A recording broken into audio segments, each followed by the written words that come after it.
बिस्मिल्लाहिर्रहमानिर्रहीम। अस्सलामु अलैकुम। ISSB जर्नी वीडियो 4 के अंदर आज हम इनिशियल फ़िज़िकल टेस्ट के बारे में गुफ्तगू करेंगे कि आर्मी सिलेक्शन के अंदर जो फ़िज़िकल टेस्ट होता है इसमें क्या चीज़ें जांची जाती हैं और कैंडिडेट का किस अहलियत पर पूरा उतरना ज़रूरी होता है। तो जब आप इनिशियल टेस्ट और मेडिकल टेस्ट में रिकमेंड हो जाते हैं, पास हो जाते हैं, तो आपको फ़िज़िकल के लिए डेट दे दी जाती है। उस गिवन डेट पर आपने मुकर्रर करदा जगह पे पहुंचना होता है।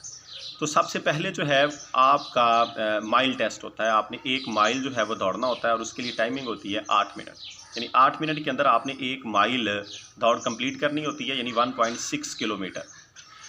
अब होता क्या है कि कैंडिडेट, क्योंकि ग्रुप की शक्ल में आपकी ये रनिंग करवाई जाती है, तकरीबन 100 नियर अबाउट 100 कैंडिडेट्स होते हैं एक बैच के अंदर जो दौड़ते हैं। वो जगह के लिहाज से वो बुलाते हैं कि जिस तरह का उनके पास फील्ड हो, ग्राउंड हो, उसके मुताबिक जो है तादाद को बुलाया जाता है और बैच वाइज, यानी एक बैच, दूसरा बैच, तीसरा बैच जो है उनकी रनिंग करवाई जाती है। क्योंकि टाइमिंग चेक करनी होती है सिर्फ कि 8 मिनट के अंदर कौन कौन से कैंडिडेट जो हैं वो माइल को कंप्लीट करते हैं। अब कैंडिडेट्स करते क्या हैं कि प्रैक्टिस की नहीं होती तो जल्दी थक जाते हैं, या फिर ये करते हैं कि जब दौड़ना स्टार्ट होते हैं तो चूँकि ग्रुप की शक्ल में होते हैं तो वहाँ पे जब स्टार्ट में आप ज़ोर लगाते हैं, एक दूसरे से आगे निकलने की कोशिश करते हैं, तो नतीजतन आपकी सांस फूल जाती है, आप जल्दी थक जाते हैं और रुक जाते हैं और माइल टेस्ट फेल हो जाता है। हालांकि आपके अंदर कैपेसिटी होती है टेस्ट को पास करने की, सिर्फ आप जो है स्टार्ट में ज़ोर लगाने की वजह से जो है वो फेल हो जाते हैं। अब करना आपने क्या है, पहली चीज़ तो आपकी प्रैक्टिस होनी चाहिए कि टेस्ट वाले दिन जाने से पहले आपने तकरीबन 1 माह डेली माइल को कंप्लीट करना है, टाइम नोट करके। आपको यहाँ पे अगर आप 6 मिनट के अंदर 6 मिनट में आप माइल पास करेंगे तो टेस्ट में जाके आप 8 मिनट के अंदर अंदर कंप्लीट करेंगे। उसकी वजह यह है कि आम हालत में रनिंग करना और टेस्ट समझ के रनिंग करने में बड़ा डिफरेंस होता है। टेस्ट का जो प्रेशर है वो आपके माइंड के ऊपर हावी होता है और आप जो है जल्दी थक जाते हैं, सांस आपकी फूल जाती है। तो इसलिए आपने कोशिश ये करनी है कि 1 महीना पहले जो है माइल दौड़ना शुरू कर दें और टाइम जो है वो आपने 8 मिनट जेन में नहीं रखना, 6 मिनट जो है वो माइंड में रख के पहले प्रैक्टिस कर लेंगे तो फिर आप टेस्ट वाले दिन जो है ईज़िली माइल को पास कर लेंगे। और दूसरा आपने ये करना होता है कि स्टार्ट में जो है वो आहिस्ता आहिस्ता अपने जो कदम होते हैं, आपकी जो टांगें होती हैं, उनको खोलते जाना है, यानी डिस्टेंस बढ़ाते जाना। एंड पे जब डिस्टेंस थोड़ा रह जाए, फासला कम रह जाए, तो फिर आपने जो है अपनी पूरी जो फोर्स है वो अप्लाई कर देनी है, तेज़ दौड़ना है और वाइंड अप करना है। माइल को जो है कोशिश करनी है कि 7 मिनट से पहले। उसकी वजह यह है कि जो ग्रुप दौड़ता है, भागता है, उसमें से जो पोजीशन होल्डर्स होते हैं, यानी पहले 5 से 6 लोग जो होते हैं, उनकी जो मार्किंग है, उनको नंबर जो मिलते हैं वो ज़्यादा मिलते हैं और उनके फ़िज़िकल टेस्ट की बेस के ऊपर इनिशियल जो आपकी रिकमेंडेशन है ISSB के लिए, उसके चांसेस बढ़ जाते हैं।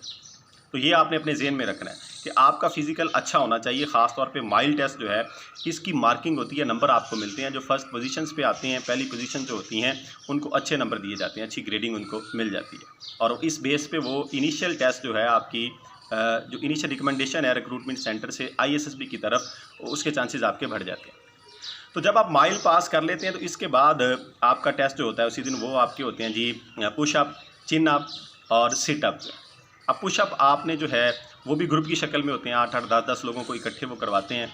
1 कहते हैं तो नीचे, 2 कहते हैं तो ऊपर, आपने इस तरीके से वो आपने पुशअप्स करने होते हैं और वो तकरीबन 15 रेपिटेशंस आपसे करवाते हैं 2 मिनट के अंदर।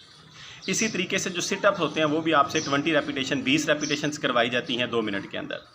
वो भी ऐसे ग्रुप की शक्ल में होता है, काउंटिंग के ज़रिए से, यानी 1 जब कहेंगे तो उठना है, 2 कहेंगे तो लेट। चिन अप करवाए जाते हैं या पुल अप करवाया जाता है, वो 3 रेपिटेशंस होती हैं। वो भी इस लिहाज से करनी होती हैं, 3-4 लोगों को इकट्ठी ही करवाई जाती हैं और काउंटिंग के ज़रिए से, यानी 1 ऊपर आपने जाना है और जब तक 2 नहीं कहेंगे वहाँ पे रुकना है, अपनी मर्ज़ी से आपने ऊपर नीचे नहीं होना है। तो ये चीज़ वहाँ पे जो है वो जज की जाती है कि मसल्स के अंदर, जो आपके बाजू के मसल्स हैं, इनमें कैपेसिटी कितनी है। तो ये जो 3 चीज़ें हैं, इनके लिए भी आपने प्रैक्टिस करनी है। प्रैक्टिस के बगैर ये चीज़ें नहीं होती। आपने जो है वो रेगुलर टेस्ट से पहले जो है अपने आप को इस चीज़ के लिए प्रिपेयर करना है, अपने मसल्स को जो है वो मजबूत करना है, ताकि टेस्ट में जाकर जो है आपको किसी किस्म की प्रॉब्लम का सामना ना करना पड़े। अगर वहाँ पे आपसे ये रेपिटेशन अच्छे तरीके से ना हो तो फिर आपको फेल कर दिया जाता है या फिर टाइम दे दिया जाता है, यानी जिस डेट को आप गए उसके 1 हफ्ता बाद या 2 हफ्ते बाद जो है वो आपको दोबारा चांस मिलता है, आपको बुला लिया जाता है। तो इस तरह की जो तकलीफ़ है उससे बचने के लिए आपने पहले ही अपने आप को इस सारे प्रोसेस के लिए तैयार कर लेना है। इसके अलावा जो है फ़िज़िकल टेस्ट के अंदर डिच क्रॉसिंग होती है, यानी एक घड़ा होता है, खाई होती है, उसको क्रॉस करना होता है। उस खाई की तकरीबन गहराई भी 7.5 फीट और लंबाई भी इतनी होती है, तकरीबन 7 से 8 फीट लंबाई और इतनी ही गहराई होती है। अब इस चीज़ को क्रॉस करने का उनका पर्पज़ ये है, क्रॉस करवाने का, कि कुछ लोग जो हैं उनको एक फोबिया होता है कि वो गहराई वाली जो जगह है उसको देख के घबरा जाते हैं, उनसे वो क्रॉस नहीं होता। तो ये टेस्ट जो है इसका पर्पज़ ये है कि डिच क्रॉस आपको करना आती है, आप मेंटली तौर पर इस चीज़ के लिए प्रिपेयर हैं, तो ये भी आपने पहले प्रैक्टिस कर लेनी है कि आप जो है वो ज़हनी तौर पर डरते तो नहीं हैं, घबराते तो नहीं हैं गहरी जगह से। तो ये फ़िज़िकल टेस्ट के अंदर चीज़ें जज होती हैं। तो टेस्ट में जाने से पहले कैंडिडेट को इन चीज़ों के बारे में प्रिपेयर कर लेना अपने आप को बहुत ज़रूरी है, और जान लेना भी बहुत ज़रूरी है कि वहाँ पे क्या कुछ जज होना है। इसी हवाले से अपने आप को तैयार करके जाएंगे तो आप इजीली जो है फ़िज़िकल टेस्ट जो है इसको मीट कर लेंगे, आप पास हो जाएंगे। उम्मीद है आपको समझ आ गई होगी। मेरे चैनल को सब्सक्राइब कीजिएगा। फ़ी अमानिल्लाह। अल्लाह।